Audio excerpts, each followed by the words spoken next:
Hi again, Coach. I'm Sheila Quinn from Sport Ireland Coaching. And in this video, I'm going to explain the very commonly used term physical literacy. As we have said in previous videos, good coaches coach sport, but great coaches coach people.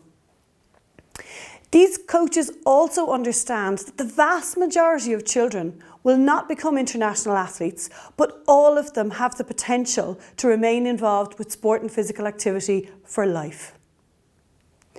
These coaches create fantastic environments where children gain the motivation, confidence, competence, knowledge and understanding to stay involved in sport and physical activity. In other words, these coaches help children to become physically literate. Physical literacy is not a new concept. It dates back to the 1930s. But despite the earlier mentions of physical literacy in educational journals, Dr. Margaret Whitehead is credited with the development and refining of the concept throughout the 1990s.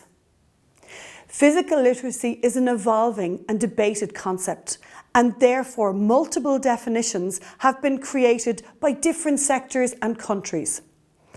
But the most widely accepted definition is that of the International Physical Literacy Association, who define it as follows.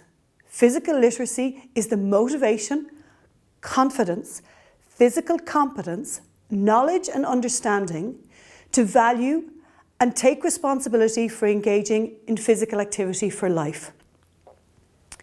Although the various definitions differ, most of them usually agree that physical literacy comprises of three elements. 1, affective, which is the motivation and confidence. 2, physical, which is physical competence. 3, cognitive, which is knowledge and understanding. Contrary to common perception, physical literacy is about much more than just being physically competent. In other words, a person may be physically competent but lack the motivation or confidence or knowledge or understanding, and it is unlikely that they will remain physically active. It is important to remember that physical literacy is not a destination but a lifelong journey. And the physically literate child of today is not guaranteed to remain so into their adult years, hence the emphasis on personal responsibility.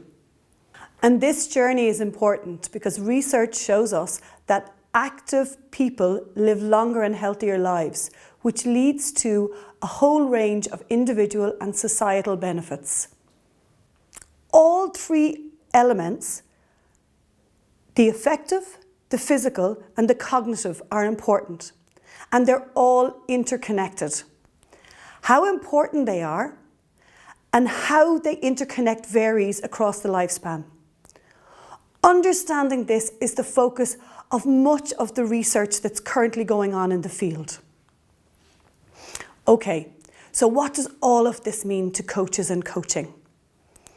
In the past, sport and coaches have been accused of not making too much of a contribution to the development of physical literacy for two main reasons.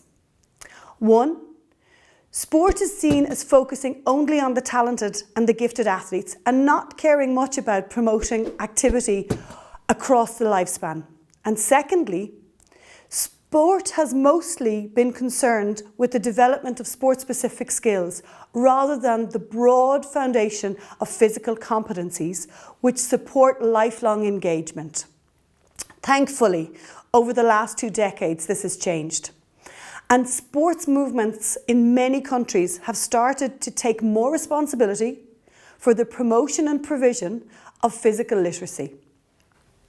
In fact, sport is now considered to have a great potential to support the development of a new generation of physically literate individuals across the globe. But to do this, especially with children, sport has to be delivered in a particular way. We could argue that the whole point of the iCoach Kids programme is to give coaches the tools so that they can deliver sport to children in a way that promotes and fosters physical literacy.